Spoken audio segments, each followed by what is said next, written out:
समुपस्थित भक्त वृंद मनवाणी को एकाग्र करते हुए भागवत भगवान के चरणों में अपने जीवन को समर्पित करते हुए आए भागवत के उसी पावन प्रसंग में हम आप सब आनंद लेंगे जहां पर हम आप सब ने कल की कथा को विश्राम किया था। कल के पावन प्रसंग में हम आप सब ने श्रवण पान किया। भगवान श्री कृष्ण 7 वर्ष की अवस्था में, 7 वर्ष की उम्र में, 7 कोस लंबा, 7 कोस ऊंचा, 7 कोस चौड़ा वो गोवर्धन पर्वत की भगवान ब्रजवासियों से पूजा कराई है। राजा इंद्र की पूजा का भगवान ने विरोध किया। समस्त ब्रजवासी बड़े श्रद्धा भक्ति के साथ जब गोवर्धन नाथ की पूजा कर रहे थे ना, तो राजा इंद्र अपने इंद्र के आसन पर बैठ करके विचार कर रहा था, आज तो वो दिन है जिस दिन ब्रजवासी मेरी पूजा करते हैं। क्या बात है, ब्रजवासियों की पूजा भी प्रारंभ नहीं हुई, विलंब हो रहा है।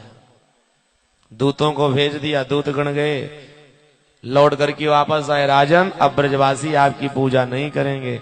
अब तो ब्रजवासियों ने एक ग्वाल बाल के कहने पर वो ब्रजवासी सब गोवर्धन नाथ की पूजा में लगे हुए हैं। राजा इंद्र सज्जनों कुपित हो गया। समर्तक नाम के बादलों को आदेश दे दिया, गणम सामर्तकम नाम मेघानाम शांतिकारिणाम। समर्तक नाम के बादल, समर्तक नाम की अग्नि, समर्तक नाम की वायु और समर्तक नाम की जो अग्नि, वायु और ये जो वरुण है ना, जल देवता, ये जब चलते हैं ना तो पूरा संसार नष्ट हो जाता है, संसार का विनाश हो जाता है। समर्तक नाम के बादलों से कहा राजा इंद्र ने, जाओ इतनी जल वृष्टि कर दो पूरा ब्रजमंडल बह जाए, ब्रजवासी सब जाकर के समुद्र में लीन हो जाए, किसी का पता न चले। समस्त ब्रजवासियों के ऊपर आज समर्तक नाम के बादल चल पड़े हैं जल वृष्टि करने के लिए। और सज्जनों, मूसलाधार बारिश जब प्रारंभ हुई तो ब्रजवासियों ने कहा, रे कन्हैया मैं कह रहा था ना कि राजा इंद्र कुपित हो जाएगा, अब रक्षा करो। राजा इंद्र कुपित है, रक्षा करो। भगवान ने कहा मैं रक्षा नहीं करूंगा, गोवर्धन नाथ जी करेंगे। चलो गोवर्धन नाथ जी की शरण में आए। 7 वर्ष के कन्हैया, 7 कोस ऊंचा, 7 कोस चौड़ा वो गोवर्धन पर्वत, परमपिता परमात्मा नारायण भगवान श्री कृष्ण 7 वर्ष की अवस्था में अपनी कनिष्ठ का उंगली पर धारण कर लिया। बोलिए गिरवर्धन भगवान की। भगवान ने आज उस विशाल पर्वत को अपनी कनिष्ठ का उंगली पर धारण किया। समस्त ब्रजवासी नीचे आए। 7 दिन तक मूसलाधार बारिश होती रही। समर्तक नाम के बादल जल वृष्टि करते हैं, पूरा संसार जलमग्न हो जाता है। ऐसे बादलों की जल वृष्टि करने के बाद भी ब्रजमंडल की धूल तक नहीं मिटी। सुखदेव स्वामी कहते हैं, परीक्षित धूल नहीं समाप्त हुई। परीक्षित जी ने कहा, गुरुदेव क्या कारण है बताओ। कहा, भगवान श्री कृष्ण की लीला में एक ब्राह्मण देवता आ गए। जितनी जल वृष्टि समर्तक नाम के बादल कर रहे हैं ना, सारे जल का पान ब्राह्मण देवता करते चले जा रहे हैं। वो ब्राह्मण है कौन? कहा, यही कन्हैया जब राम जी के रूप में थे और अयोध्या के चक्रवर्ती सम्राट के सिंहासन पर बैठने के बाद कुछ समय जब बीता, सीता जी राम जी के पास आई, प्रभु हमारी एक इच्छा है, क्या? कुछ ब्राह्मणों को भोजन कराया जाए। भगवान राम ने कहा, यह तो बहुत उत्तम और श्रेष्ठ विचार है, ब्राह्मण को भोजन कराना तो बड़ा पुण्य का कार्य है, कराना चाहिए। अच्छा सीता जी बताओ, कितने ब्राह्मण को भोजन कराना चाहते? सीता जी ने कहा, अयोध्या के सम्राट हैं, राजा हैं, अरे कम से कम 2100-1100 ब्राह्मण तो भोजन करे हैं। राम जी ने कहा, सच बताऊं सीता जी, ब्राह्मणों को भोजन कराना बड़ा कठिन है। बोली भक्तवत्सल भगवान की। अब बात बिल्कुल सत्य है। अब आप सबको विश्वास ना हो, तुम्हारे नागेंद्र सिंह जी से पूछिए, भैया से, कितना कठिन है ब्राह्मणों को भोजन कराना। कोई कहेगा आधी रात में गर्म पानी चाहिए, तो कोई कहेगा ठंडा पानी चाहिए, कोई कहेगा मखाना लावा तल की चाहिए देसी घी में, तो कोई कहेगा अरे मूंगफली का दाना चाहिए। कोई कहे देसी घी में फ्राई करके आलू चाहिए, तो कोई कहे अरे पेड़ा लाओ पहले पानी पिए। और सच बताऊं ब्राह्मणों की आदत इतनी खराब हो गई हम लोगों की, यहाँ एक गिलास पानी जग से भी पलट के हम लोग पीने वाले थे। अगर जग भर के रख दिया गया है कि सामने गिलास है, तो कहो ब्राह्मण देवता जग से पलट ले, ये असंभव। कितनी मेहनत करनी पड़ती, कितनी सेवा करनी पड़ती। वैसे बाबू नागेंद्र सिंह जी के, इनके परिवार के द्वारा जो सेवा हम लोगों को मिल रही है, समस्त ब्राह्मण से लेकर के, आज हमारे भैया आगरा से आए हैं गोविंद शर्मा जी, कह रहे थे कि भैया जिस तरह से सेवा करें गांव में देहात में हो करके, एहसास नहीं हो रहा कि हम आगरा में हैं कि रूपापुर गांव में आए हैं। इनकी सेवा से, इनकी शुश्रूषा से, इनकी मेहनत से हम लोग बहुत प्रसन्न हैं। सभी ब्राह्मणों की तरफ से इनके परिवार को बहुत बहुत साधुवाद, आशीर्वाद। परंतु सज्जनों, सच बात यह है कि ब्राह्मणों की सेवा में बड़ी मेहनत है। अब अगर विश्वास न हो तो हमारे मुख्य यजमान श्री भगवान सिंह जी ने जैसे हम लोगों को बुलाया है ना, ऐसे बुला के आप लोग चेक कर लीजिए। बोले भक्तवत्सल भगवान की कितनी मेहनत करनी पड़ती। हाँ, हमारे गुरुदेव तो कहते थे एक ब्राह्मण पहुंच जाए तो जान लीजिए कि 2 हाथी आ गए दरवाजे पर। हाँ, एक ब्राह्मण बराबर 2 हाथी। अब गिनती कर लो, 11 की संख्या है हम लोगों की। यहाँ बड़ी मेहनत करनी पड़ती है। अरे हमारी बात नहीं, राम जी कह रहे हैं सीता जी से, 1100-2100 के ब्राह्मणों को भोजन कराने का विचार कैंसिल करो, छोड़ दो। पहले एक ब्राह्मण बुलाओ, बुला करके भोजन करा के ये देख लो कितनी मेहनत करनी पड़ती है। सीता जी ने कहा ठीक है प्रभु, एक ब्राह्मण बुला दीजिए। राम जी गए जंगल में जाकर के अगस्त महाराज जी को निमंत्रण दे के आए। सीता जी सोचे एक ब्राह्मण देवता ने कितना बढ़िया से बढ़िया भोजन करा, 56 प्रकार का व्यंजन तैयार हुआ। 10,000 लोग जो नौकर चाकर अयोध्या में काम करने वाले दास दासियां थे, आज सबका भोजन एक जगह बनेगा, 10,000 लोगों का। एक ब्राह्मण खाएगा, उसके बाद समस्त लोग भोजन करेंगे। बढ़िया व्यवस्था प्रारंभ हुई। अगस्त महाराज जी पधारे, बढ़िया सुवर्ण का आसन लगा बैठने के लिए। सुवर्ण की थाली में, भाई अयोध्या के सम्राट हैं, सोने की थाली में सोने की छोटी छोटी 56 कटोरी सजा के 56 प्रकार का व्यंजन सोने के गिलास में जल लेकर के सीता जी आज अगस्त महाराज जी के सामने आई और ला करके जब थाली को सामने रख दिया और हाथ जोड़ करके खड़े हुई, ब्राह्मण देवता भोजन प्रारंभ करो। तो अगस्त महाराज जी एक बार भोजन की थाली देखते, एक बार सीता जी को, एक बार थाली देखते, एक बार सीता जी को। सीता जी ने कहा ब्राह्मण देवता कुछ कमी हो तो बताओ, आपके आशीर्वाद से सब कुछ भरा पूरा है, कुछ कमी नहीं, बता दो क्या चाहिए। अगस्त जी ने कहा सच बताऊं तो माता जी एक बात पूछनी है, क्या आप पेट भर के भोजन कराना चाहती हो कि आधा पेट? बोली भक्तवत्सल भगवान की। अरे अयोध्या के चक्रवर्ती सम्राट के यहाँ भोजन करने आप आए, आधा पेट करके जाओ, पेट भर की भोजन करो। अगस्त जी ने कहा छोटी छोटी ये कटोरी जो सजा के लाई हो ना, ये तो नाक से खाने से खा जाएंगे, बड़े बड़े पात्र की व्यवस्था करो। अब बड़े बड़े पात्र में भोजन की व्यवस्था प्रारंभ हो गई। अगस्त जी का अखंड भोजन चला। संत जन कहते 1 घंटा, 2 घंटा, 3 घंटा, 4 घंटा, 5 घंटा, 6 घंटा गया, पूरा 24 घंटे ऐसा अखंड भोजन अगस्त जी ने किया कि 10,000 लोगों का बना हुआ भोजन अकेले अगस्त महाराज नामो नामो कर गए। सीता जी बगल में बैठ खड़ी हैं। अगस्त जी ने कहा क्या बात है? सीता जी ने कहा बाबा 24 घंटे से लगातार भोजन कर रहे हो, 10,000 लोगों का बना हुआ भोजन अकेले नामो नामो कर गए, तो एक बात बताइए, क्या जलवल नहीं पियोगी आप? जलपान तो कर लो। अगस्त जी ने कहा सुनो, जलपान कब करूंगा ना, जब आधा पेट भर जाएगा तब। बोली भक्तवत्सल भगवान की। आप विचार करो, 10,000 लोगों का बना हुआ भोजन अकेले ग्रहण कर गए और भी आधा पेट भरा नहीं। खड़ी होकर के देखती रहो। संत जन कहते हैं भगवान की ऐसी दिव्य कृपा है, परम पिता परमात्मा नारायण की ऐसी कृपा कि अगस्त जी का अखंड भोजन चलने लगा। संत जन कहते हैं कि धीरे धीरे सज्जनों ऐसा भोजन किया कि भोजन बनाने वाले से लेके परोसने वाले सब थक गए, सब हाथ खड़े कर दिए। सीता जी को लगा अब तो बड़ी हंसी होगी, लोग क्या कहेंगे। सीता जी मंदिर में गई और हाथ जोड़ करके गणेश जी के सामने बैठ गई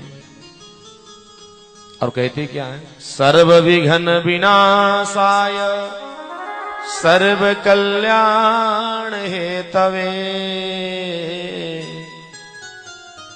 पार्वती प्रिय पुत्राय गणेशाय नमो नमः।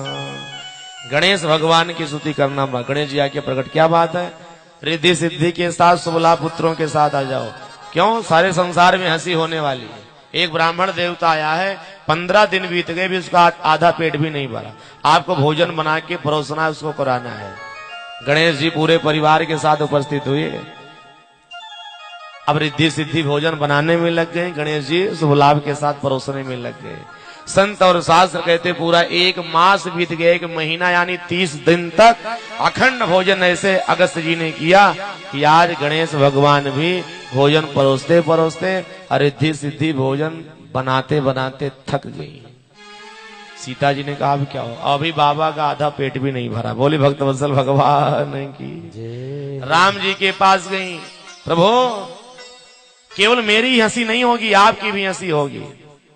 क्यों, आपकी हंसी इसलिए होगी, लोग कहेंगे अयोध्या के सम्राट भगवान श्री राम जी के यहां से ब्राह्मण आधा पेट भोजन करके वापस आया, कुछ करो। राम जी आए, इशारे में कहा अगस्त महाराज जी से, सीता जी को पता हो गया भोजन कराने में, सेवा करने में कितनी मेहनत है।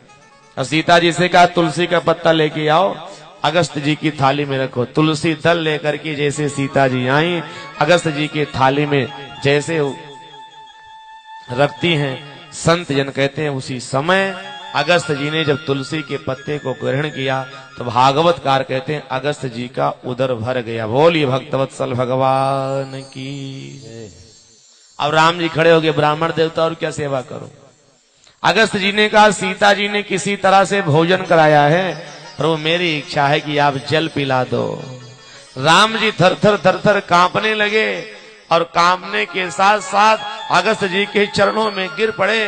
ब्राह्मण देवता क्षमा करना, इस जन्म में मैं किसी तरह से आपको भोजन तो करा पाया हूं, लेकिन मैं जल पिलाने में असमर्थ हूं, मैं आपको जल नहीं पिला सकता। तो अगस्त जी ने कहा प्यासा तड़पता रहो। राम जी ने कहा चिंता मत करो, जब मैं कन्हैया के रूप में आऊंगा तो आपको पेट भर के जल पिलाऊंगा। बोले भक्तवत्सल भगवान की। और आज वही भगवान श्री कृष्ण अगस्त जी को बुलाए हैं। अब अगस्त जी महाराज सारे जल का पान कर रहे हैं, इसलिए ब्रजमंडल की धूल तक नहीं मिटी सज्जनवा। राजा इंद्र को पता चला, अरे धूल तक नहीं समाप्त हुई है, कोई साधारण व्यक्ति नहीं है। राजा इंद्र ने ध्यान दिया, तो करतुम अन्यथा करतुम सर्वसमर्थवान परमपिता परमात्मा नारायण है, जिनको हम ग्वाल बाल समझ रहे थे। राजा इंद्र दीनहीन होकर के सुरभि गाय को आगे करके, क्योंकि राजा इंद्र को पता चला मैंने बहुत बड़ा गलत कार्य किया है भगवान के साथ, कहीं प्रभु मुझे क्षमा ना करे, इसलिए गाय को आगे कर दिया। हाथ जोड़ करके पिता गुरुस्त्वं जगदात्मधीश पुरत्ययः काल उपात दंडा। प्रभु संसार सागर में आपकी माया से ब्रह्मा आज देवता मोहित हो गए, मैं तो अभिमानी अज्ञानी राजा, मैं आपको समझ न सका, मुझे क्षमा कर दो। भगवान ने राजा इंद्र को सज्जनों आज क्षमा किया। सुखदेव स्वामी कहते इंद्र का अभिमान था कि जब तक ब्रजवासी मेरी पूजा नहीं करेंगे तब तक मैं जल वृष्टि नहीं करूंगा। राजा इंद्र के अभिमान को तोड़ने के लिए भगवान ने आज गोवर्धन नाथ की पूजा कराई है ब्रजवासियों से। ये कथा तो आप सब लोग जानते हो, लेकिन इस गोवर्धन पूजा का मुख्य अर्थ क्या है? मैं बार बार कहता हूं, भागवत के प्रत्येक प्रसंग को हम आप सब केवल एक प्रसंग ना समझें, ये प्रत्येक कथाएं हमारे आपके सबके जीवन की कथाएं हैं। गोवर्धन का अर्थ क्या होता है? गो माने होता है इंद्रिय, इंद्रियों का वर्धन करना ही गोवर्धन है। शास्त्र और संत कहते हैं जो व्यक्ति इंद्रियों पर विजय प्राप्त करता है, इंद्रियों को अपने बस में करता है, उसी को कहा जाता है गोवर्धन।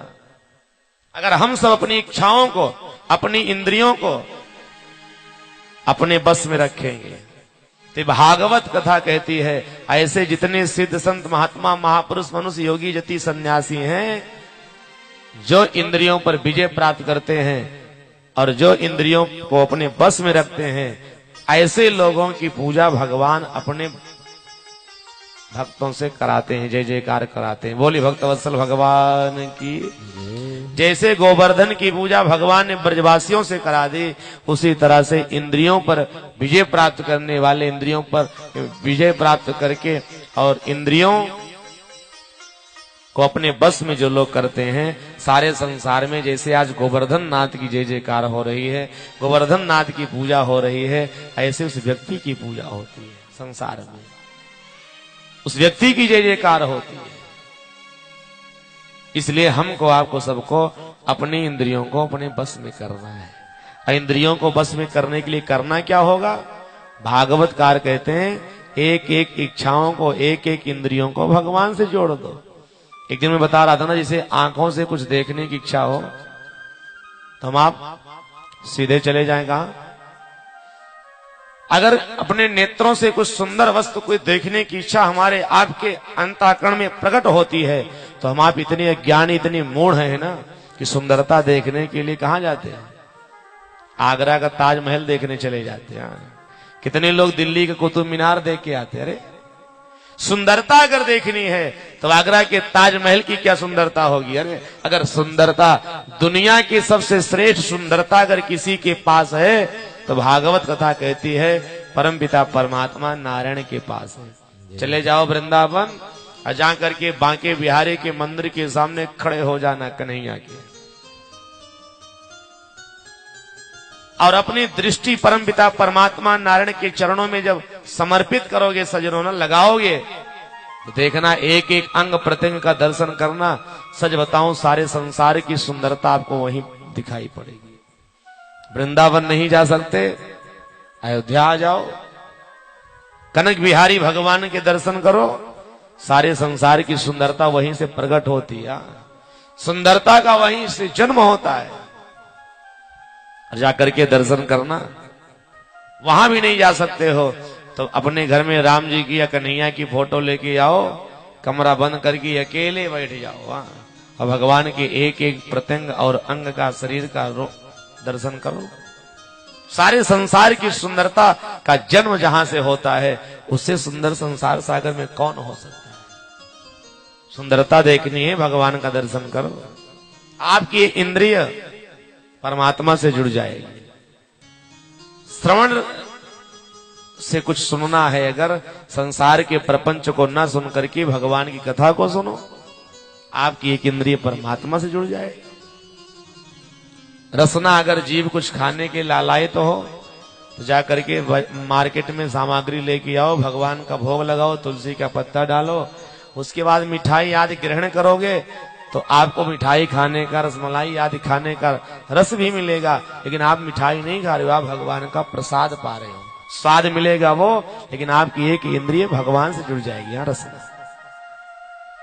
इस तरह से एक एक इंद्रियों को भगवान से जोड़ दो, हमारे आपके जीवन की जय जयकार हो जाएगी। ये गोवर्धन पूजा का मुख्य अर्थ है। संत जन कहते हैं गोवर्धन पूजा का एक अर्थ और है। ये गोवर्धन है क्या? अभी हम सुन रहे थे ना, गोवर्धन पर्वत एक पर्वत है। बात तो बिल्कुल सत्य, पर्वत है। भगवान ने गोवर्धन पर्वत की पूजा ब्रजवासियों से कराई, परंतु मैं आप सबके सामने बहुत मीठी बात रखने का प्रयास कर रहा हूं, बहुत अच्छी भी है, ध्यान देकर के सुनेंगे। गूढ़ चर्चा है। संत जन कहते हैं गोवर्धन पर्वत कोई पर्वत नहीं है, ये हमारी आपकी गृहस्थी, हमारा आपका परिवार, ये भी एक पर्वत है, गोवर्धन पर्वत की तरह। इसे गोवर्धन पर्वत 7 कोस लंबा, 7 कोस ऊंचा, 7 कोस चौड़ा, एक बहुत विशाल बड़ा पर्वत है ना। ऐसे हमारी आपकी गृहस्थी, ये घर परिवार, मकान, दुकान, पत्री, पुत्र, ये जो दुनिया भर का प्रपंच है ना, ये भी एक बहुत बड़े पर्वत के समान है। इस बात को पूज्यपाद गोस्वामी तुलसीदास जी ने सिद्ध किया। गृह कारज ना जंजाला, गृह कारज ना जंजाला, गृह कारज ना जंजाला, गृह कारज ना जंजाला, अति दुर्गम शैल विशाला, ते अति दुर्गम शैल विशाला, ते अति दुर्गम शैल विशाला, गृह कारज नाना जंजाला। ये घर परिवार गृहस्थी के नाना प्रकार की जो जंजाल है ना, ये है क्या? ते अति दुर्गम शैल विशाला। शैल माने क्या होता है? शैल माने पर्वत, विशाल माने बड़ा पर्वत। भागवतकार कहते हैं हमारे गृहस्थी भी एक पर्वत के समान है।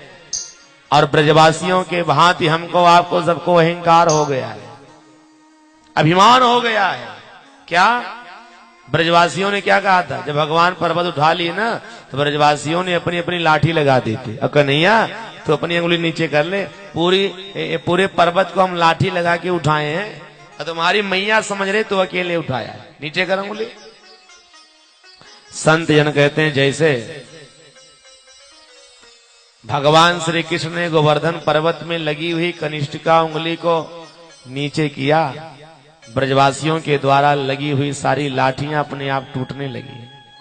ब्रजवासी चिल्लाने लगे, कन्हैया बचाओ बचाओ। तो भगवान ने फिर से हाथ उठा दिया। समस्त ब्रजवासियों को ये पता चल गया कि पूरा ब्रजमंडल ये मेरे से नहीं, ये भगवान श्री कृष्ण की कनिष्ठिका उंगली पर्व है। यही अभिमान हमको आपको सबको हो गया है। कितने लोग कहते हैं ये हमारी गृहस्थी हमारे बल पर चल रही है, ये हमारा परिवार हमारे बल पर चल रहा है, ये पत्नी पुत्र, ये सारे संसार का जो घर का प्रपंच है ना, ये हमारी कमाई से, हमारी मेहनत से चल रहा है। भजने में लग जाएंगे, कथा में लग जाएंगे, तपस्या में लग जाएंगे, तीर्थ स्थान में ही अपने जीवन को समर्पित करेंगे, परिवार कैसे चलेगा? कितने लोग यहाँ कहते हैं महाराज पूरा परिवार मैं अकेले चला रहा हूं, हमारे बल पर परिवार चल रहा है, मैं नहीं रहूंगा परिवार चलेगा कैसे? जो ऐसी भावना रखते हैं उनके लिए ये गोवर्धन पर्वत की कथा शिक्षा देती है। हाँ, अगर ये हमारी गृहस्थी, हमारा परिवार चल रहा है तो हमारे आपके पुरुषार्थ से, हमारे आपकी मेहनत से, हमारी आपकी कमाई से नहीं। जो लोग इस अहंकार में जी रहे हो कि हमारी मेहनत से, हमारी कमाई से, हमारे पुरुषार्थ से ये हमारा परिवार, हमारा घर, हमारी ये गृहस्थी चल रही है, नोट कर लीजिएगा, ये परिवार गृहस्थी अगर चल रही है तो भगवान की कृपा रूपी उंगली का सहारा लगा है, जैसा सहारा भगवान ने गोवर्धन पर्वत में अपनी उंगली का लगाया है। और जिस दिन वो नारायण अपनी कृपा रूपी उंगली को हमारे परिवार से, हमारे जीवन से हटा लेगा सज्जनों, सच बताऊं हम आप स्वयं एक पग नहीं चल पाएंगे, आप परिवार चलाने की बात करते हो। जिस दिन भगवान की कृपा रूपी उंगली हमारे जीवन से हट गई, हमारे परिवार से हट गई, ये हमारा आपका जीवन, हमारा आपका परिवार एक पग नहीं चल पाएगा, एक क्षण नहीं चल पाएगा। अब आप कहते पूरे परिवार को मैं चलाता हूं, ये भागवत कथा कहती है परिवार को हम आप नहीं चला रहे हैं। हाँ, पुरुषार्थ हमारा है, लेकिन भगवान की कृपा रूपी अंगुली का सहारा है। जब तक अंगुली का सहारा है, ऐसा सहारा भगवान ने गोवर्धन पर्वत में लगाया था, वैसे सारे हमारे परिवार को चलाने के लिए भी भगवान ने लगाया है। इस बात को कभी मत भूलिए। जिस दिन ब्रजवासियों की भांति अहंकार करोगे ना, अब भगवान अपनी उंगली हटाएंगे तो ब्रजवासियों की लगी हुई सारी लाठियां टूट गई थी ना, ऐसे हमारा पूरा जीवन टूट जाएगा। बोले भक्तवत्सल भगवान की। इस बात को सदा याद रखो। तब ये गोवर्धन पर्वत की कथा, गोवर्धन की पूजा की कथा सुनने का सुफल हमको आपको मिलेगा। एक गृहस्थी चल रही है हमारे पुरुषार्थ से, मेहनत से नहीं, भगवान की कृपा से।